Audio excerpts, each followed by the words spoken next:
السلام علیکم ورحمۃ اللہ وبرکاتہ۔ الحمد للہ والصلاة والسلام علی رسول اللہ، اما بعد۔ جیسا کہ بچوں پچھلے درس میں ہم ایمان مفصل کا خلاصہ مکمل کر لیے تھے، اور اس میں ہم ریگولر ہر ہفتے ایک ایک چیز کے بارے میں سماعت کرے، جس میں 6 امپورٹنٹ چیزوں کے بارے میں ہم اب تک سن لیے۔ وہ 6 امپورٹنٹ چیزوں میں کیا تھا؟ پہلا تھا آمنت باللہ، اللہ پر ایمان لانا، و ملائکتہ، رسولوں پر ایمان لانا، و ملائکتہ، فرشتوں پر ایمان لانا، و کتبہ، کتابوں پر ایمان لانا، و رسلہ، اور رسولوں پر ایمان لانا۔ یہ 4 چیزیں ہوئے۔ والیوم الآخری والبعث بعد الموت، قیامت پر اور مرنے کے بعد اٹھائے جانے پر ایمان لانا، اور والقدر خیرہ و شرہ من اللہ تعالی، یعنی جو ہماری تقدیر ہے اس میں جو ہمارے ساتھ اچھائیاں ہوتی یا برائیاں ہوتی، یہ ساری کی ساری چیزیں کس کی طرف سے ہے؟ اللہ تعالیٰ کی طرف سے ہوتی ہیں۔ ان 6 چیزوں کو ہم کمپلیٹلی ایک ایک چیز کو ڈسکس کرتے ہوئے بات ختم کریں۔ اب 7ویں چیز کی طرف اب ہم آگے آ رہے ہیں۔ وَرُسُلِهِ پڑھے تھے، رسولوں پر ایمان لانے کے بارے میں۔ اللہ تبارک و تعالیٰ کی ذات ایک ہے، اس کا کوئی شریک نہیں۔ اس نے دنیا کا نظام چلانے کے لیے رسولوں کو اس دنیا میں بھیجا، ان کے ذریعے کتاب دی، اور اللہ تبارک و تعالیٰ نے ان کو ایک قانون دیا جو لوگوں کے درمیان وہ کتاب کے ذریعے لوگوں کی رہنمائی فرماتے ہیں، اور اللہ تبارک و تعالیٰ سے ان کو کنیکٹ کرتے ہیں، جوڑتے ہیں۔ اب اس کے بعد اب نبیوں کا دور ختم ہو گیا، کیونکہ اس میں ہم سماعت کرے تھے کہ 1,24,000 کم و بیش نبی اس دنیا میں آئے، لیکن سب سے آخر میں آپ کے اور ہمارے پیارے نبی صلی اللہ علیہ وسلم، جن کا نام حضرت محمد مصطفیٰ صلی اللہ علیہ وسلم ہے، وہ آئے، ان پر دروازے نبوت بند کر دیا گیا۔ اب اس کے بعد کوئی نبی اس دنیا میں آنے والا نہیں ہے۔ اب ان کے بعد نبیوں کا کام جو تھا، جو پیغام لوگوں تک پہنچانا تھا، وہ کام کون کرے؟ وہ کام کرے صحابہ۔ صحابہ کون ہے؟ صحابہ اس کو بولتے جو حالت ایمان میں، یعنی ایمان لانے کے بعد حضور اکرم صلی اللہ علیہ وسلم کے ساتھ 1 سیکنڈ کی بھی زندگی گزارا، 1 سیکنڈ کے لیے بھی حضور کے ساتھ رہا، حضور کو دیکھا، تو ایسے شخص کو صحابی کہتے ہیں۔ صحابی کے لیے کیا شرط ہے؟ ایمان لانا اور حضور کو دیکھنا، حضور کے ساتھ رہنا۔ صحابی ہونے کے لیے یہ شرط نہیں ہے کہ نمازیں پڑھنا، روزے رکھنا، جہاد میں جانا۔ صرف ایمان لا لیے اور حضور اکرم صلی اللہ علیہ وسلم کے ساتھ جڑ گئے، بس ان کے لیے، یہ ان کی نجات کے لیے کافی ہے۔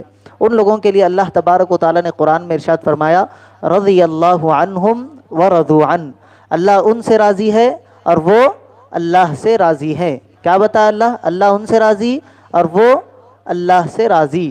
تو اسی لیے ہم کسی بھی صحابی کا نام آیا تو کیا بولتے؟ رضی اللہ عنہ، اللہ ان سے راضی ہوا، یہی اس کا مطلب ہے۔ تو صحابی کون ہے؟ جو حضور اکرم صلی اللہ علیہ وسلم کے ساتھ رہے، کس حالت میں؟ ایمان کی حالت میں۔ ایمان شرط ہے، ایمان بغیر ایمان لائے بھی بہت سارے جنے حضور کو دیکھے تو ان کو ہم صحابی نہیں بولیں گے۔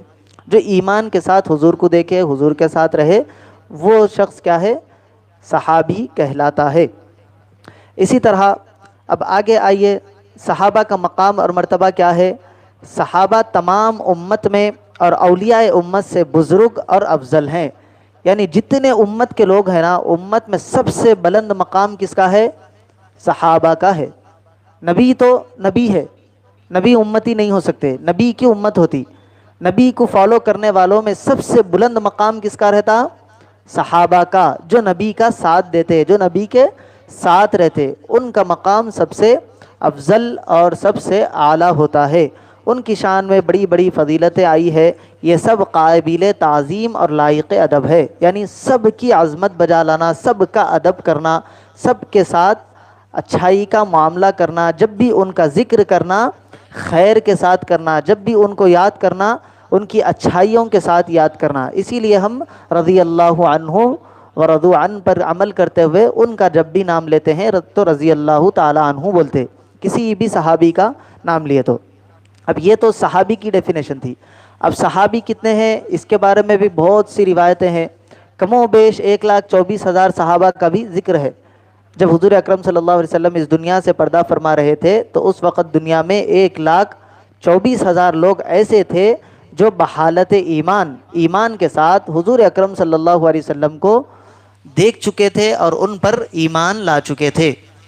کتنے تھے؟ 1,24,000 صحابہ کرام تھے، اور ان میں اب 1,24,000 میں اللہ تبارک و تعالیٰ نے کچھ کو ان سے زیادہ مقام اور مرتبہ عطا فرمایا ہے، کچھ کو بزرگ اور برتر بنایا ہے۔ ان میں بہت سارے ہیں جن میں جنگ احد میں شریک ہونے والے صحابہ کو اللہ نے مقام اور مرتبہ دیا، ان سے زیادہ مقام بدر میں شریک ہونے والوں کو، کیونکہ بدر کے واقعات کے بارے میں ہے کہ 313 مسلمانہ تھے صرف، اور ادھر ہزاروں لوگ تھے کافروں کے پاس، لیکن وہ 313 مسلمان کیا کرے، آپس میں مشورہ کر کے کافروں کے ساتھ جنگ لڑے اور اللہ ان کی مدد کرا، وہ کامیاب ہو گئے۔ تو ان کو اللہ تبارک و تعالیٰ اور زیادہ مقام عطا فرمایا، کیونکہ ان کے پاس ساز و سامان بھی نہیں تھا۔ ایسی حالت میں وہ جنگ کرے تو اللہ تبارک و تعالیٰ ان کے مقام کو بلند بتایا۔ جنگ بدر میں شریک ہونے والے صحابہ زیادہ افضل و اعلیٰ ہے۔ اس کے بعد ان سے افضل و اعلیٰ اور صحابہ کرام ہیں جن کو دنیا میں اللہ کے حبیب صلی اللہ علیہ وسلم نے جنت کی بشارت دے دی۔ دنیا میں ان کو بول دیا کہ تم جنت میں جانے والے ہیں، کوئی بھی عمل اب کر لو، جنت تمہارے سے پیچھے نہیں رہ سکتی، تم جنت میں جانا تمہارا طے ہو گیا۔ ہم میں سے کوئی بھی بول سکتے کہ جنت میں جا سکتے، کسی کی گارنٹی نہیں ہے، لیکن اللہ کے حبیب صلی اللہ علیہ وسلم نے کچھ لوگوں کو یہ مقام دے دیا کہ دنیا ہی میں ان کو بتا دیا کہ تمہارا ٹھکانہ جنت ہے۔ ان لوگوں کا مقام ہے، اور ان میں جو ہے عشرہ مبشرہ بولتے، عشرہ مبشرہ، عشرہ بولے تو 10 لوگ، مبشرہ بولے تو جن کو خوشخبری دے دی گئی، جن کو بشارت دے دی گئی، جن کو یہ بتا دیا گیا دنیا میں کہ تم جنت میں جانے والے ہو۔ وہ کتنے لوگ ہیں؟ 10 لوگ ہیں، عشرہ مبشرہ، یعنی 10 جنت کی خوشخبری پانے والے لوگ۔ ان میں کون کون ہے؟ پہلے حضرت ابو بکر صدیق رضی اللہ عنہ ہے، حضرت عمر فاروق رضی اللہ عنہ ہے، حضرت عثمان غنی رضی اللہ عنہ ہے، اسی طرح حضرت علی مرتضیٰ رضی اللہ عنہ ہے، حضرت طلحہ رضی اللہ عنہ ہے، حضرت زبیر رضی اللہ عنہ ہے، حضرت عبد الرحمن بن عوف رضی اللہ عنہ ہے، حضرت سعد بن ابی وقاص رضی اللہ عنہ ہے، حضرت سعید بن زبیر رضی اللہ عنہ ہے، اسی طرح ابو عبیدہ بن الجراح رضی اللہ عنہ۔ یہ 10 صحابہ کرام ہیں جن کو حبیب پاک صلی اللہ علیہ وسلم نے ایک ہی بیٹھک میں، جس طرح ہم مسجد میں بیٹھتے ہیں تو ممبر پر رسول پاک صلی اللہ علیہ وسلم بیٹھتے، سامنے صحابہ کرام بیٹھے ہوئے ہیں، جس طرح آپ نہ بیٹھے ہوئے نا، تو یہ ایک ہی محفل میں حضور پاک صلی اللہ علیہ وسلم نے 10 جنوں کا نام لے کر بتایا کہ اے ابو بکر تم جنت میں ہے، اے عمر تم جنت میں، اے عثمان تم جنت میں، اے علی تم جنت میں، اے ابو طلحہ، اے زبیر، اے عبد الرحمن ابن عوف، اے ابو عبیدہ بن الجراح، یہ سارے نام، اے سعد، اے سعید، 10 لوگوں کو نام لے کر ایک ہی بار میں رسول اللہ نے ان کو جنت کی بشارت دے دی۔ تو ان 1,24,000 میں احد والے، پھر بدر والے، پھر وہ 10 صحابہ کرام جن کو اللہ تبارک و تعالیٰ نے مقام دیا۔ اب ان کے بعد ان 10 میں بھی 4 خلفائے راشدین سب سے بڑے ہیں۔ خلفائے راشدین جس کو کہتے ہیں نا، ان کا مقام سب سے افضل و اعلیٰ ہے۔ ان خلفائے راشدین میں سب سے پہلا نام کس کا ہے؟ حضرت ابو بکر صدیق رضی اللہ تعالی عنہ کا۔ ان کا مقام یہ ہے کہ تمام دنیا کے نبیوں کے بعد جس کا مقام سب سے افضل و اعلیٰ ہے، وہ شخص، اس ہستی کا نام حضرت سیدنا ابو بکر صدیق رضی اللہ تعالی عنہ ہے۔ یہی نہیں کہ اس امت کے سب سے بڑے حضرت ابو بکر ہے، ایسا نہیں۔ جتنی امتیں پچھلے گزر گئی نا، حضرت آدم سے لے کے حضرت عیسیٰ تک جتنے انبیاء آئے، ان کی امتوں میں جتنے صحابی آئے، ان تمام کے صحابیوں سے بھی سب سے بلند اور بالا مقام کس کا ہے؟ حضرت ابو بکر صدیق رضی اللہ تعالی عنہ کا ہے۔ اس کے بعد حضرت ابو بکر صدیق رضی اللہ عنہ حضور کے بعد پہلے خلیفہ بھی بنے۔ کیا بنے؟ پہلے مسلمانوں کے خلیفہ بنے۔ خلیفہ کے بارے میں ہم پچھلے سماعت کریں نا، دوسرے اور تیسرے خلیفہ کے بارے میں بات بھی کریں نا، ہم حضرت عمر کی، حضرت عثمان کی سیرت بھی سنیں۔ تو پہلے خلیفہ کون بنے؟ حضرت ابو بکر صدیق رضی اللہ تعالی عنہ، جو کون ہے؟ نبیوں کے بعد امت میں سب سے افضل ہیں، سب سے اعلیٰ ہیں، سب سے بڑا درجہ امت میں نبیوں کے بعد آپ کا ہے۔ ان کے بعد حضرت عمر فاروق رضی اللہ تعالیٰ عنہ دوسرے خلیفہ بنے۔ دوسرے خلیفہ بنے اور ان کا مقام دوسرے نمبر پر ہے۔ انبیاء کے بعد حضرت ابوبکر، ان کے بعد حضرت عمر، پھر تیسرے نمبر پر حضرت عثمان غنی رضی اللہ تعالیٰ عنہ خلیفہ بنے، ان کا مقام تیسرے نمبر پر، نبیوں کے بعد ابوبکر، پھر عمر، پھر عثمان۔ اس کے بعد چوتھے خلیفہ کون بنے؟ مولا کائنات حضرت علی مرتضیٰ کرم اللہ وجہ الکریم، یہ چوتھے خلیفہ بنے۔ تو ان کا مقام کون سا ہے؟ اہل سنت والجماعت کا متفق عقیدہ یہ ہے کہ حضرت نبی اکرم صلی اللہ علیہ وسلم اور تمام انبیاء کرام کے بعد حضرت ابوبکر کا مقام، ان کے بعد حضرت عمر کا مقام، ان کے بعد حضرت عثمان کا مقام، ان کے بعد حضرت علی مرتضیٰ رضی اللہ تعالی عنہ کا مقام ہے۔ یعنی جس طرح ان کی ترتیب خلافت ہے، اسی طرح ان کے ترتیب مراتب بھی ہے۔ پہلے نمبر پر ابوبکر خلیفہ بنے تو ان کا مقام بھی فرسٹ نمبر پر ہے، دوسرے نمبر پر عمر بنے تو ان کا مقام دوسرے نمبر پر، تیسرے نمبر پر حضرت عثمان بنے تو ان کا مقام تیسرے نمبر پر، حضرت علی چوتھے نمبر پر آئے تو ان کا مقام چوتھے نمبر پر۔ جس طرح ان کی خلافت کی ترتیب ہے، ان کا مقام بھی ویسے ہی ہے۔ اہل سنت والجماعت کا یہی عقیدہ ہے۔ یہ چاروں صحابہ اور ان کے علاوہ یہ جو 6 صحابہ جن کو عشرہ مبشرہ کہا گیا ہے، وہ جنتی ہے۔ اب ان کے بعد یہ تو صحابہ تھے، اب اس کے بعد ایک اور لفظ ہم سنتے اہل بیت اطہار۔ اہل بیت بولے تو بیت بولتے گھر کو، اہل بولے تو والے، اہل بیت یعنی گھر والے، اطہار مانے پاکیزہ۔ یہ کون پاکیزہ گھر والے ہیں؟ وہ حضور پاک صلی اللہ علیہ وسلم کے گھر والے ہیں۔ ان کے بارے میں اللہ تبارک و تعالیٰ نے ان کو اہل بیت تو سمجھ میں آ گیا کہ گھر والے، اطہار پاکیزہ کیوں کہتے؟ کیونکہ ان کو اللہ تبارک و تعالیٰ نے پاک فرمایا۔ ان کے بارے میں اللہ نے فرمایا انما یرید اللہ لیذہب عنکم الرجس اہل البیت ویطہرکم تطہیرا۔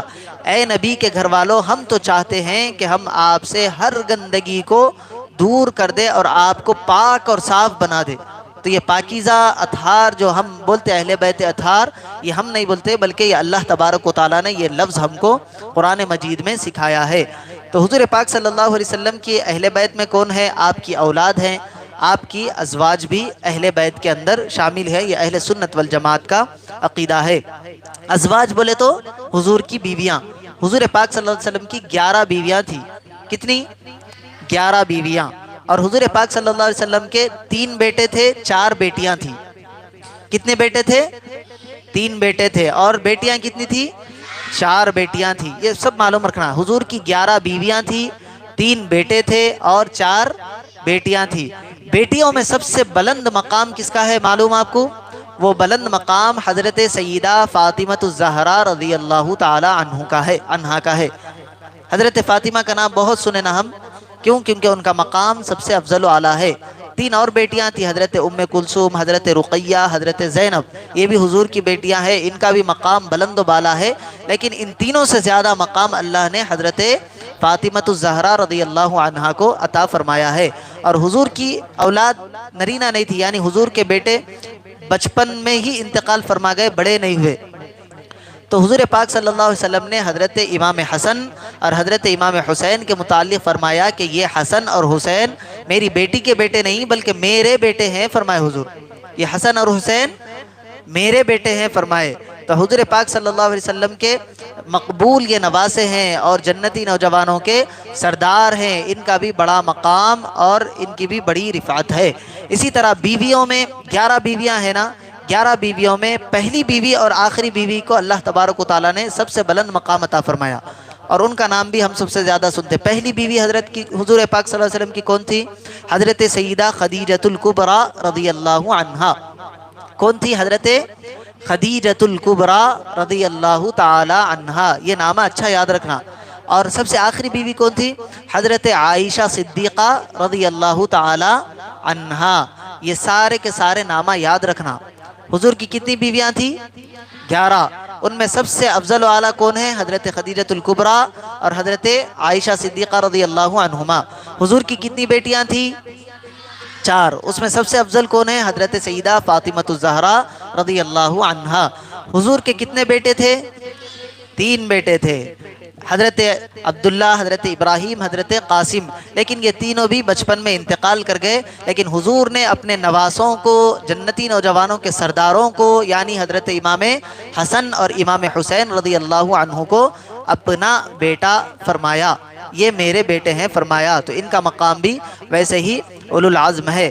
ہر مسلمان کو، ہم مسلمان ہیں نا، تو ہمارے کو چاہیے کہ ہم اہل بیت اطہار سے بھی محبت رکھے، صحابہ کرام سے بھی ادب اور عظمت کا تعلق بنائے رکھے، کسی کے متعلق کوئی بری بات کرنا نہ سننا، نہ اہل بیت کے متعلق نہ صحابہ کرام کے متعلق۔ یہی اہل سنت والجماعت کا شیوا ہے۔ جب بھی ان کا نام لینا، اہل بیت کا نام لو یا صحابہ کا نام لو، رضی اللہ عنہ کہنا، کیونکہ اللہ ان سے راضی ہے، وہ اللہ سے راضی ہے۔ ہر طرح سے ان کی تعظیم کرنا، ان کا ادب لانا۔ اگر ان کا ادب نہیں کریں گے، ان میں سے کسی کی بھی بے ادبی کریں گے یا ان کے بارے میں کچھ برا خیال لائیں گے، تو اس سے کیا ہوتا؟ دنیا بھی تباہ ہو جاتی، آخرت بھی تباہ ہو جاتی۔ بہت بڑا گناہ ہے یہ، ان کے بارے میں کچھ برا سوچنا یا ان کے بارے میں کوئی برے کلمات کہنا۔ کسی بھی صحابی کے بارے میں ہو یا کسی بھی اہل بیت یعنی خاندان نبوت کے کسی بھی فرد کے بارے میں یہ چیزیں ہوں، ایسا کرنا گناہ ہے۔ اور بعض علماء کرام نے لکھا کہ صرف گناہ ہی نہیں بلکہ ان کے بارے میں بے ادبی کرنے سے کسی کا ایمان بھی اللہ تبارک و تعالیٰ چھین لیتا۔ کیا ہوتا؟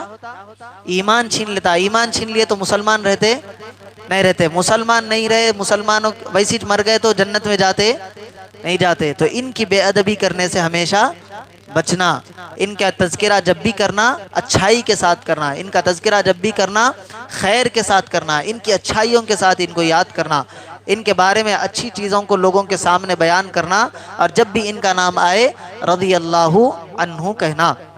تو اہل بیت اطہار کے بارے میں ہم بول رہے تھے نا، اہل بیت اطہار کا مقام بتاتے ہوئے رسول پاک صلی اللہ علیہ وسلم نے اپنی آخری خطبے میں، یعنی جب حضور پاک صلی اللہ علیہ وسلم آخری مرتبہ حج پر گئے تھے، تو اس وقت رسول اللہ صلی اللہ علیہ وسلم جب خطبہ دیے تو حضور پاک صلی اللہ علیہ وسلم فرمائے کہ اے لوگو، اب میں اس دنیا سے جانے والا ہوں، لیکن میں جاتے جاتے تمہارے درمیان دو مضبوط چیزوں کو چھوڑ کر جا رہا ہوں۔ اگر تم ان کو اچھے سے پکڑ لو گے، مضبوطی کے ساتھ ان کے ساتھ جڑ جاؤ گے، تو قیامت تک تم کبھی گمراہ نہیں ہوگے۔ دو چیزیں چھوڑ جا رہا ہوں بولے رسول پاک صلی اللہ علیہ وسلم۔ وہ دو چیزیں کیا ہیں؟ ایک ہے قرآن شریف اور دوسرا ہے اہل بیت۔ کیا ہے؟ ایک قرآن شریف اور دوسرا اہل بیت۔ قرآن شریف کو پکڑ لیے، اہل بیت سے وفاداری نہیں کرے تو بھی کامیاب نہیں ہوتے۔ اہل بیت سے سچی محبت کا دعویٰ کرے، ان کے ترانے گا رہے، ان کے مناقب پڑھ لیں، لیکن قرآن پہ عمل نہیں کر رہی، تب بھی جنت میں نہیں جا سکتے۔ دونوں کو مضبوطی کے ساتھ تھام لیے تو وہ انسان جنت کا راستہ پا لیا، اور اگر دونوں میں سے ایک کو بھی چھوڑ دیے تو جنت میں نہیں جا سکتے۔ قرآن مجید بھی پڑھنا، اس پر عمل کرنا، اہل بیت اطہار کا ادب کرنا، ان سے محبت رکھنا، ان سے محبت رکھنے کا حکم رسول اللہ نہیں دیے۔ رسول اللہ کی اولاد تھی نا یہ، رسول اللہ یہ نہیں بولے کہ میرے بچوں سے محبت کرو، بلکہ اللہ تبارک و تعالیٰ بولا قُلْ لَا أَسْأَلُكُمْ عَلَيْهِ أَجْرًا إِلَّا الْمَوَدَّةَ فِي الْقُرْبَى۔ اے حبیب آپ کہو کہ میں تم سے دین کی تبلیغ کے لیے کوئی اجرت نہیں چاہتا، یعنی آپ کو یہاں بلا رہے ہیں، یہاں بلا کے آپ کو فری پڑھا رہے ہیں۔ آپ کسی اور مدرسے میں گئے تو وہاں پر پیسے لیتے نا، آپ اسکول میں جا رہے ہیں، آپ کو اسکول میں تعلیم دینے کے لیے پیسے لے رہے نا، تو کوئی بھی منصب پر بیٹھے ہوئے ہم آپ کے لیے وقت نکال رہے تو ہم آپ سے وقت کے پیسے لیتے۔ یہاں مول صاحب آ رہے تو مول صاحب کو سیلری دیتے نا، لیکن حضور پاک صلی اللہ علیہ وسلم اللہ کی طرف سے بھیجے گئے، لا کر حضور لوگوں کو ہدایت کا پیغام دیے، لوگوں کو اللہ سے کنیکٹ کرے، جنت کا راستہ بتائے۔ اس کے بدلے میں رسول اللہ صلی اللہ علیہ وسلم کسی سے کوئی چیز نہیں مانگے، نہ پیسے مانگے، نہ زمین مانگے، نہ جائیداد مانگے، کچھ بھی نہیں مانگے۔ تو اللہ تبارک و تعالیٰ بولا کہ اے حبیب آپ نہیں مانگے، مگر ہم آپ سے کہیں گے کہ آپ مانگیے۔ کیا مانگیے؟ کہ ہماری اہل بیت سے محبت کرو، دنیا کی چیزیں نہیں، ان سے محبت کرو۔ اہل بیت میں کون ہے؟ حضرت علی، حضرت فاطمہ، حضرت امام حسن، حضرت امام حسین، یہ تو خاص ہے جو اہل بیت اطہار میں ہیں۔ اس کے علاوہ حضور کی ساری اولاد، یعنی حضور کے پورے بیٹیاں بیٹے، حضور کی ساری بیویاں، یہ بھی اہل بیت کے اندر داخل ہیں۔ ان سب کے ساتھ محبت کرنا، ان کا ادب کرنا ہمارے لیے تعظیم کرنا ضروری ہے، لازم ہے، اور ان کے ساتھ بے ادبی کرنا ایمان ہمارا چلے جاتا۔ ان کے ساتھ ادب کرنا ایمان والے کی علامت ہے۔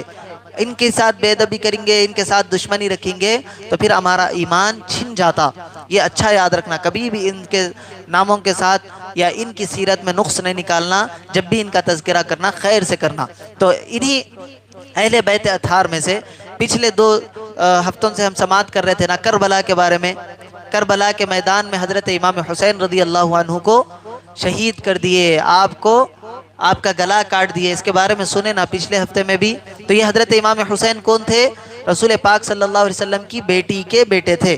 میدان کربلا میں جب یہ جنگ ختم ہو گئی، امام حسین رضی اللہ عنہ کے پورے بیٹوں کو شہید کر دیے، بھائیوں کو شہید کر دیے، بھتیجوں کو شہید کر دیے، خود امام حسین کو شہید کر دیے، لیکن ایک شخص کربلا کے میدان میں زندہ بچ گئے تھے۔ وہ کون تھے؟ حضرت امام زین العابدین رضی اللہ عنہ۔ حضرت امام حسین کون ہے؟ ان کے بارے میں تو ہم سن لیے کہ یہ حضرت فاطمہ کے بیٹے ہیں۔ حضرت فاطمہ کون ہے؟ حضور کی بیٹی ہے۔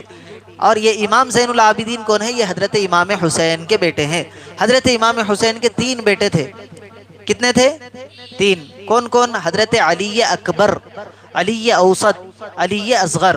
علی اکبر میدان کربلا میں جنگ لڑتے لڑتے شہید ہو گئے۔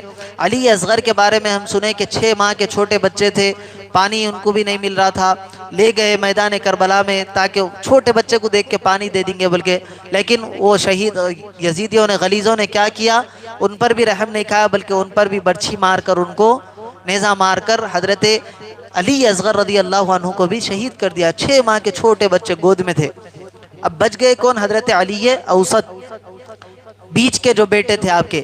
انہوں میدان کربلا میں کئی گنے گئے، بولے تو ان کی بہت زیادہ طبیعت خراب تھی، بہت بخار ان کو تھا۔ انہوں کوشش کرے جنگ کا لباس، کیونکہ جنگ کا لباس آپ لوگ سالار جنگ میوزیم کو یا چومحلہ پیلس کو گئے تو وہاں پر دیکھے ہوں گے، جنگ کے لباس اس میں لگے ہوئے رہتے نا میوزیم میں، کیسے رہتے؟ پورے جالی کے رہتے، وزن رہتے، لوہے کے بنے ہوئے رہتے۔ تو وہ جنگی لباس پہن کے بخار رہا تو کتنی کمزوری آ جاتی انسان کے پاس، وہ وزن لباس پہن کے آدمی ٹھہر سکتا؟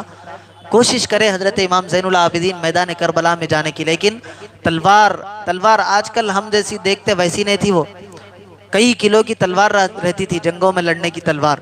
تو حضرت امام زین العابدین وہ اٹھانا چاہ رہے تھے، لیکن بخار کی وجہ سے اتنی کمزوری آپ کے پاس آ گئی تھی کہ وہ آپ تلوار نہیں اٹھا سک رہے تھے، تو آپ اس وجہ سے میدان کربلا میں نہیں گئے۔ وہ ایک شخص حضرت امام زین العابدین رضی اللہ تعالیٰ عنہ میدان کربلا میں بچ گئے تھے، باقی حضرت امام زین العابدین رضی اللہ تعالیٰ عنہ کے سوا کوئی امام حسین کے شہزادے اور اس میدان میں نہیں بچے تھے۔ یہ جتنے سادات حسینی سید بولتے نا، حضرت امام حسین کی اولاد جتنی بھی چل رہی، وہ حضرت امام زین العابدین علی اوسط رضی اللہ عنہ کی اولاد ہیں۔ جتنے سید دنیا میں ہے نا حسینی سادات، وہ حضرت امام زین العابدین کی اولاد میں سے ہیں۔ تو حضرت امام زین العابدین کا ذکر آج ہم کریں گے۔ کیوں کریں گے؟ 17 محرم الحرام، آج محرم الحرام کی غالباً 14 تاریخ ہے، تو 17 محرم الحرام، بعض کے پاس 18، بعض کے پاس 25 تاریخ، یعنی محرم الحرام ہی میں حضرت امام زین العابدین رضی اللہ تعالیٰ عنہ کو بعد میں لوگوں نے زہر دے کر شہید کر دیا تھا۔ میدان کربلا میں تو آپ بچ گئے نا، لیکن رسول پاک صلی اللہ علیہ وسلم کے گھر والوں سے دشمنی کرنے والے پہلے سے تھے، اب بھی ہے، قیامت تک رہیں گے یہ لوگ، رسول اللہ کے گھر والوں سے دشمنی کرنے والے۔ ان کے دلوں کے اندر رسول کریم صلی اللہ علیہ وسلم سے بغض، ان کی اہل بیت سے بغض بھرا ہوا ہے۔ تو میدان کربلا میں بھی اسی بغض کی وجہ سے امام حسین کو شہید کرے، ان کے گھر والوں کو شہید کرے، اور اس کے بعد حضرت امام زین العابدین کو شہید کرے، ان کے بعد حضرت امام باقر ان کے بیٹے آئے، ان کو بھی ایسے ہی ستائے، ان کے بعد حضرت امام جعفر صادق آئے، ان کو بھی ستائے۔ بہرحال جتنے اہل بیت کے گھر والے آتے گئے، وہ جو یزیدیاں تھے نا، کبھی بھی خاموش نہیں بیٹھے، ہمیشہ اہل بیت پر، رسول اللہ کے گھر والوں پر ظلم و ستم کرتے رہے۔ تو آج بھی اہل بیت کو، لوگوں کو، سیدوں کو ستایا جاتا ہے، یہ یزیدیوں کا کردار ہے۔ تو حضرت امام زین العابدین رضی اللہ تعالیٰ عنہ میدان کربلا میں اکیلے بچ گئے تھے۔ وہ بعد میں یزید ان کو قید کر کے لایا، بہت سارے ان پر ظلم و ستم کیے گئے، لیکن بالآخر حضرت امام زین العابدین رضی اللہ تعالیٰ عنہ کو مدینہ منورہ جانے کی پرمیشن وہ یزید دے دیا۔ حضرت امام زین العابدین رضی اللہ تعالیٰ عنہ مدینہ منورہ میں آ گئے۔ اس کے بعد حضرت امام زین العابدین رضی اللہ تعالیٰ عنہ کو کبھی کسی نے مسکراتے ہوئے نہیں دیکھا۔ مسکرانا بولے تو ہنسنا تو دور کی بات، کبھی مسکراتے ہوئے بھی حضرت امام زین العابدین کو نہیں دیکھا۔ کیوں نہیں دیکھا؟ کیوں حضرت امام زین العابدین مسکراتے نہیں تھے؟ کیونکہ حضرت امام زین العابدین کربلا کا وہ منظر اپنی آنکھوں سے دیکھے تھے۔ ہم آج کربلا کے واقعات پڑھتے ہیں، سنتے ہیں تو ہماری آنکھوں میں آنسو آ جاتے، دل ہمارا غم میں ڈوب جاتا، رونا آ جاتا۔ کیسے کیسے پریشانیوں میں ان کو مبتلا کیا گیا، کیسا ظلم کربلا میں نواسے رسول پر کیا گیا، وہاں پر ان کے گھر والوں کو ستایا گیا، پیاس کی شدت تھی، پانی دریا پر پہرا لگا دیا گیا، ان کو پانی پینے نہیں دیا گیا۔ یہ سب ظلم جب ہم پڑھتے ہیں، سنتے ہیں تو ہمارے دل پر غم کی کیفیت خود بخود طاری ہو جاتی ہے، ہماری آنکھوں سے آنسو نکل جاتے۔ لیکن وہ منظر سارا کا سارا ستایا جا رہا تھا، خیموں کو جلایا جا رہا تھا، اور ایک کے بعد ایک لوگوں کو مارا جا رہا تھا، ان کو شہید کیا جا رہا تھا، یہ منظر حضرت امام زین العابدین خود اپنی آنکھوں سے دیکھ رہے تھے۔ تو حضرت امام زین العابدین کے غم کی کیفیت کیسی تھی ہوں گی ہم سمجھ سکتے۔ تو حضرت امام زین العابدین کو مدینے میں آنے کے بعد جتنے بھی سال آپ زندہ رہے، کبھی آپ کو کسی نے مسکراتے ہوئے نہیں دیکھا۔ جب بھی آپ کو دیکھتے آپ ہمیشہ روتے رہتے۔ کئی مرتبہ ایسا ہوتا کہ آپ روتے روتے آپ کی آنکھوں سے ہم روئے تو آنکھوں سے آنسو جاتے نا۔ حضرت امام زین العابدین اتنا روتے تھے کہ حضرت امام زین العابدین کے آنکھوں سے خون جانا شروع ہو جاتا تھا۔ اتنا حضرت امام زین العابدین روتے تھے کربلا کے میدان کو یاد کر کے، وہ ظلم اور ستم کو یاد کر کے ایسا روتے تھے حضرت امام زین العابدین۔ تو حضرت امام زین العابدین کا نام کیا ہے؟ میں ابھی بولا علی اوسط۔ کیا نام ہے؟ علی اوسط۔ لیکن آپ مشہور ہوئے امام زین العابدین کے نام سے۔ زین العابدین بولے تو عبادت گزاروں کی زینت، زینت بولے تو سجاوٹ کے واسطے بولتے، سجاوٹ۔ ہم گھر کو اچھا بنانے کے واسطے وہاں لائٹنگ وغیرہ کچھ بھی لگاتے نا، مسجد کو اچھا بنانے کے لیے مسجد میں اندر کچھ تو بھی لگاتے، یا آپ دعوت وغیرہ میں جا رہے تو اچھی ڈریسنگ کر کے اپنے آپ کو تیار کر کے جاتے نا، تو اس کو کیا بولتے؟ زینت، اچھائی، ٹاپ کا تیار ہونا۔ تو حضرت امام زین العابدین عبادت کرنے والوں کے لیے زینت تھے، عبادت کرنے والوں کے لیے ٹاپ کا مقام حضرت امام زین العابدین رضی اللہ تعالیٰ عنہ رکھتے تھے۔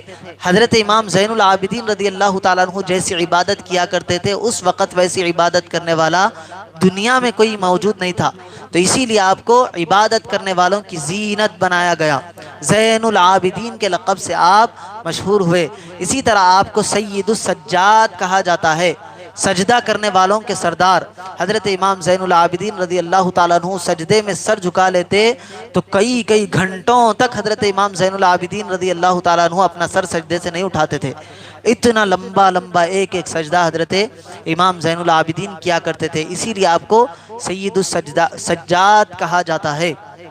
آپ کی سیرت میں لکھنے والے لکھتے ہیں کہ حضرت امام زین العابدین رضی اللہ تعالیٰ عنہ ہمیشہ عبادت کرتے ہوئے اپنی زندگی گزارتے تھے۔ جب بھی لوگ آپ کو دیکھتے یا تو آپ روزے کی حالت میں ہوتے یا پھر آپ نماز پڑھتے ہوئے لوگوں کو پائے جاتے۔ دن میں آپ روزہ رکھتے، رات میں آپ عبادت کرتے، دن میں روزہ، رات میں عبادت، روزانہ کا یہی معمول۔ روزانہ رات میں 1000 رکعت نفل نماز حضرت امام زین العابدین رضی اللہ تعالیٰ عنہ پڑھا کرتے تھے۔ پڑھ سکتے ہم 4 رکعت عشاء کی نماز کے بعد 2 سنت 3 واجب الوتر پڑھو بولے تو مل صاحب ہم کو دیکھتے۔ یہ ہے نا ہمارا حل۔ بڑے لوگاں بھی ہے تو 4 رکعت نماز پڑھتے، سلام پھیر کے مسجد سے غائب ہو جاتے۔ حضرت امام زین العابدین کی سیرت ہم پڑھتے ہیں تو روزانہ رات میں 1000 رکعت نفل نماز حضرت امام زین العابدین روز رات کو پڑھا کرتے تھے۔ اسی لیے آپ کو عبادت گزاروں کے لیے زینت بنایا گیا، اسی لیے آپ کو زین العابدین کے لقب سے اللہ تعالیٰ نے مشہور کروا دیا۔ ایسی عبادت حضرت امام زین العابدین رضی اللہ تعالیٰ عنہ کیا کرتے تھے۔ حضرت امام زین العابدین رضی اللہ تعالیٰ عنہ علم حدیث میں، حدیث کیا ہے؟ رسول پاک صلی اللہ علیہ وسلم نے جو کلمات کہے ہیں اس کو حدیث بولتے۔ تو علم حدیث کے بھی آپ بڑے پائے کے محدث تھے۔ علم فقہ میں بھی آپ کا بڑا مقام تھا۔ فقہ کس کو بولتے؟ حدیث میں ایک جملہ ہوتا لیکن وہ ایک جملے سے کئی چیزیں نکلتی، تو اس کو سمجھنے والے کو کیا بولتے؟ فقیہ بولتے۔ اسی لیے ہمارے پاس 4 فقہا ہے، امام اعظم ابو حنیفہ جس کو ہم فالو کرتے ہیں، اسی لیے ہم کو کیا بولتے؟ حنفی بولتے۔ امام شافعی ہے، ان کو فالو کرنے والوں کو شافعی بولتے۔ امام مالک کے فالو کرنے والوں کو مالکی بولتے۔ امام احمد کے فالو کرنے والوں کو حنبلی بولتے۔ یہ 4 بڑے فقہا مشہور ہے۔ جنہوں نے حدیث سے مسائل کو نکالا. حدیث ایک ہوتی، اس سے مسئلہ نکالنے والے کمال درجے کے علم والے ہوتے. تو حضرت امام زین العابدین رضی اللہ تعالیٰ عنہ بھی بڑے کمال کے عالم تھے. حدیث بھی آپ کو پرفیکٹ حدیث میں بھی، اور فقہ حدیث کو سمجھنے میں بھی حضرت امام زین العابدین رضی اللہ تعالیٰ عنہ کا کوئی اس وقت دوسرا ان جیسا پایا نہیں جاتا تھا. کیوں نہیں پایا جاتا تھا؟ کیونکہ رسول اللہ صلی اللہ علیہ وسلم کے یہ خاندان سے تھے. سارا خاندان شہید ہو گیا، یہ اکیلے فرد بچ گئے تھے رسول پاک صلی اللہ علیہ وسلم کی اولاد میں سے. تو حضرت امام زین العابدین رضی اللہ تعالیٰ عنہ بڑے مقام پر فائز تھے. حضرت امام زین العابدین رضی اللہ تعالیٰ عنہ وضو کرتے تھے تو حضرت امام زین العابدین رضی اللہ عنہ کے چہرے کا رنگ بدل جاتا تھا. چہرے کا رنگ جو ہے آپ کے تبدیل ہو جاتا تھا. لوگوں نے پوچھا کہ اے امام، ہم آپ کو دیکھتے ہیں کہ جب بھی آپ وضو کرتے ہیں تو آپ کے چہرے کا رنگ بدل جاتا، ایسا کیوں؟ بولے تو حضرت امام زین العابدین بولے کہ تمہیں کیا معلوم ہے کہ میں کس کی بارگاہ میں کھڑا ہونے کے لیے حاضر ہو رہا ہوں؟ میں اللہ تبارک و تعالیٰ کی بارگاہ میں حاضر ہونے کے لیے کھڑا ہو رہا ہوں. اللہ مالک الملک ہے، جس نے دونوں جہانوں کو پیدا فرمایا، جس نے ہم سب کو پیدا فرمایا. ساری بادشاہت کا اللہ مالک ہے، اس کے سامنے میں حاضر ہونے کے لیے جا رہا ہوں. اسی لیے میرے چہرے پر خوف آ جاتا ہے، میں اللہ تبارک و تعالیٰ سے ڈرتا ہوں. ہم کیا کرتے؟ نماز پڑھو بولے تو نماز میں چاروں طرف ذہن رہتا ہمارا، رہتا نا. حضرت امام زین العابدین کیسی نماز پڑھتے تھے ابھی آپ آگے سنیں گے. صرف وضو کر رہے ہیں تو یہ حال ہے کہ آپ کے چہرے کا رنگ تبدیل ہو جا رہا خوف کے ذریعے. اللہ تبارک و تعالیٰ کا ڈر ایسا حضرت امام زین العابدین کے پاس تھا کہ وضو کرتے تو آپ کے چہرے کا رنگ تبدیل ہو جاتا. اب اس کے بعد جب آپ نماز کے لیے ہاتھ باندھ کر کھڑے ہو جاتے تو دنیا کے ساری پریشانیوں کو آپ بھلا دیتے، دنیا سے کوئی واسطہ آپ کا نہیں رہتا. ایک مرتبہ حضرت امام زین العابدین رضی اللہ تعالیٰ عنہ نماز پڑھ رہے ہیں، آپ کے گھر میں آگ لگ گئی.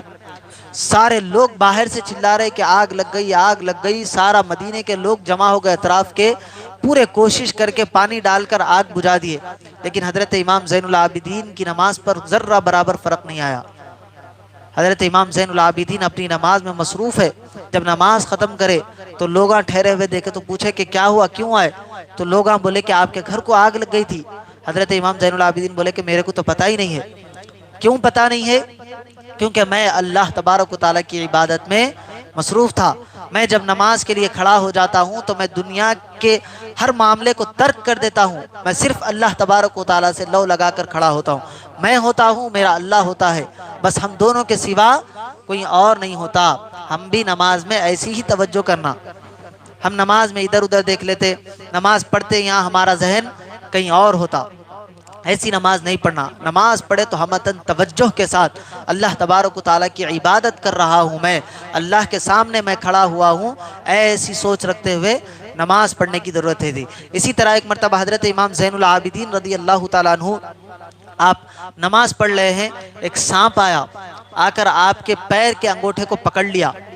سانپ آیا تو کیا کرتے؟ آپ سانپ کو دیکھے تو نماز ہم توڑ دیتے، لیکن حضرت امام زین العابدین کے پاس وہ سانپ آیا بھی، آپ کے پیر کو پکڑ لیا، زخم دینے لگا، بڑا ڈسنے لگا، لیکن حضرت امام زین العابدین رضی اللہ تعالیٰ عنہ نماز نہیں توڑے. تھک کے سانپ واپس چلا گیا. حضرت امام زین العابدین رضی اللہ تعالیٰ عنہ اپنی نماز کو مکمل کر لیے. اگر ہمارے پاس چمٹی آ گئی نماز پڑھتے وقت تو پیر کو اٹھا کے اس کو مسل دیتے ہم پیر سے. ہاتھ پہ آ گئی تو ہٹا لیتے، یہاں آئی تو کچھ بھی جھٹک لیتے. یہ ہم ایسی نماز پڑھتے. حضرت امام زین العابدین کے پاس سانپ آ گیا، لیکن حضرت امام زین العابدین اپنی نماز سے ٹھس سے مس نہیں ہوئے، ہلے بھی نہیں. انہیں آیا بھی، کاٹا بھی، چلے بھی گیا. حضرت امام زین العابدین اپنی نماز کو نہیں توڑے. اسی طرح حضرت امام زین العابدین رضی اللہ تعالیٰ عنہ لوگوں کو معاف کیا کرتے تھے. یہ صفت بھی ہمارے اندر ہونا. ہم کیا کرتے؟ ذرہ کوئی بھی ہمارے ساتھ کچھ بھی کرے تو ہم اس سے زیادہ بدلہ لینے کی کوشش کرتے نا. کوئی بھی ایک بار لوچے تو ہم اس کو 2 بار لوچتے. کوئی ایک فائٹ مارے تو 2 مارنے کی کوشش کرتے. موقع ملا تو اور زیادہ مار دیتے. کم سے کم 2 مارنے کی تو کوشش کئی کو مارا بول کے. یہ نہیں رکھنا. عفو درگزر کا معاملہ، کیونکہ رسول اللہ صلی اللہ علیہ وسلم کیا بولے؟ معاف کرنے والا سب سے بہترین آدمی ہے. بولے خیر المال العفو، معاف کرنا سب سے بڑی دولت ہے. تو ہمیشہ کیا کرنا؟ معاف کرنا، چھوڑ دینا، اگنور کرنے کی عادت بنانا. سمجھ میں آئی بات؟ حضرت امام زین العابدین رضی اللہ تعالیٰ عنہ، ایک مرتبہ حضرت امام زین العابدین اپنے کمرے میں نماز پڑھ رہے تھے، عبادت کرتے ہوئے بیٹھے ہوئے، نماز پڑھنے کے بعد ایک شخص آیا، آپ کے کمرے میں داخل ہوا اور واپس جانے لگا۔ حضرت امام زین العابدین اپنے خادم کو بلائے، نوکر کو بلا کے بولے اس کو بلا کے لاؤ، وہ شخص کو بلا کے لائے تو اس سے پوچھے کیا ہوا، تم آئے میرے کمرے میں اور واپس چلے گئے، کیا بات ہے؟ بولے تو انہیں بولا کہ آپ شاید لگتا ہے آپ میرے کو نہیں پہچانے۔ تو حضرت امام زین العابدین بولے پہلے تمہارا معاملہ کیا ہے وہ بولو۔ تو انہیں بولا کہ میرے کو پیاس لگی ہے، بہت دنوں سے کھانا بھی نہیں کھایا، بھوک کی شدت بھی ہے۔ حضرت امام زین العابدین اس کو کھانا بھی کھلائے، پانی بھی پلائے۔ اس کے بعد انہیں بولا کہ ابھی بھی آپ میرے کو نہیں پہچانے شاید۔ تو حضرت امام زین العابدین بولے میں تمہارے کو کیسا نہیں پہچانتا ہوں، تم وہی ہے جو میرے بڑے بھائی علی اکبر کو میدان کربلا میں شہید کر دیے تھے۔ میدان کربلا میں یزیدیوں کی طرف سے تم آئے تھے اور میرے بڑے بھائی کو اور میرے بابا کے سامنے کھڑے ہو کر تم میدان جنگ میں ان لوگوں کو مارے تھے، کیا میں تمہارا چہرہ بھلا سکتا ہوں؟ تو حضرت امام زین العابدین سے وہ شخص بولا کہ آپ میرے کو پہچان لیے تھے تو میرے کو کھانا کھلائے کیوں، پانی پلائے کیوں؟ تو حضرت امام زین العابدین بولے وہ تم یزیدیوں کا کردار تھا، کھانا نہیں کھلانا، لوگوں پہ پانی بند کرنا، یہ یزیدیوں کا کردار ہے۔ ہم حسینیوں کا کردار یہ ہے کہ دشمن بھی آتا ہے تو ہم اس کو کھلاتے بھی ہیں، پلاتے بھی ہیں۔ تو ہمیشہ یہ عادت رکھنا، عفو درگزر کرنے کی۔ حضرت امام زین العابدین اس سے بدلہ نہیں لیے، اس کا بدلہ اللہ پر چھوڑ دیے۔ ہوا بھی یوں کہ اللہ تبارک و تعالیٰ 6 سال کے اندر، کربلا کا واقعہ جب ہوا نا، اس کے 6 سال کے بعد میں جتنے یزیدی تھے ان سب کو اللہ تبارک و تعالیٰ ایک ایک کر کے، کسی کو مرض میں مبتلا کر کے موت دیا، کسی کو دشمنوں پر غلبہ دے کر مختار ثقفی نامی ایک شخص کو لگایا۔ وہ مختار ثقفی لوگوں کے پیچھے پڑھ پڑھ کے جتنے کربلا کے معاملے میں انوالو تھے نا، سب کو مارا مختار ثقفی نے۔ تو یہ معاملہ اللہ تبارک و تعالیٰ نے 6 سال کے اندر سارے یزیدی جتنے اس میدان میں جنگ میں شامل تھے نا، سارے کے سارے 6 سال کے اندر یزید بھی، شمر بھی، ابن زیاد بھی، سعد، عمر بن سعد بھی، یہ سارے جتنے تھے سارے کے سارے مارے گئے۔ تو حضرت امام زین العابدین کے اندر یہ عفو کا معاملہ بڑا تھا۔ اسی طرح ایک مرتبہ حضرت امام زین العابدین کے خادمہ تھی، آپ وضو کر رہے تھے، وضو کرتے کرتے وہ پانی آپ کے گرم گرم پانی آپ کے ہاتھ پہ گرا دی۔ تو حضرت امام زین العابدین غصے کی نظر سے اس کو دیکھے، تو وہ خادمہ بھی قرآن کی تلاوت کرنے والی تھی، ایسی نہیں تھی خادمہ۔ وہ نوکرانی کیا کری، قرآن کی آیت پڑھی، والکاظمین الغیظ، غصے کو پی جانے والوں کو اللہ پسند کرتا ہے۔ حضرت امام زین العابدین بولے میں نے غصے کو پی لیا۔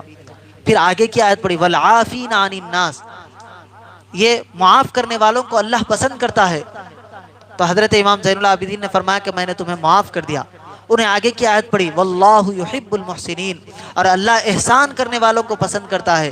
تو حضرت امام زین العابدین بولے کہ جا، میں نے تجھے اپنی ملکیت سے آزاد بھی کر دیا۔ تو ایسا معاملہ حضرت امام زین العابدین رضی اللہ تعالیٰ عنہ کا تھا۔ یہ کون ہے حضرت امام زین العابدین؟ حضرت امام حسین کے بیٹے ہیں۔ حضرت امام حسین کس کے بیٹے ہیں؟ حضرت سیدہ فاطمہ الزہرا کے بیٹے ہیں۔ حضرت فاطمہ الزہرا کس کی بیٹی ہیں؟ رسول پاک صلی اللہ علیہ وسلم کی بیٹی ہے۔ حضرت امام زین العابدین کی یوم شہادت 17 محرم الحرام کے دن ہے، آپ کو زہر دے کر شہید کر دیا گیا تھا۔ ہم اللہ تبارک و تعالیٰ کی بارگاہ میں دعا کرتے ہیں کہ اللہ تبارک و تعالیٰ ہمیں اہل بیت اطہار کی سچی پکی محبت عطا فرمائے، اہل بیت اطہار کے اسوے پر عمل کرنے والا بنائے، صحابہ کرام سے بھی عقیدت اور محبت عطا فرمائے، ان میں سے کسی کی بھی بے ادبی کرنے سے ہمارے ایمان کی حفاظت فرمائے۔ وصلی اللہ تعالی وسلم علی خیر خلقہ سیدنا محمد وعلی آلہ واصحابہ اجمعین، والحمد للہ رب العالمین۔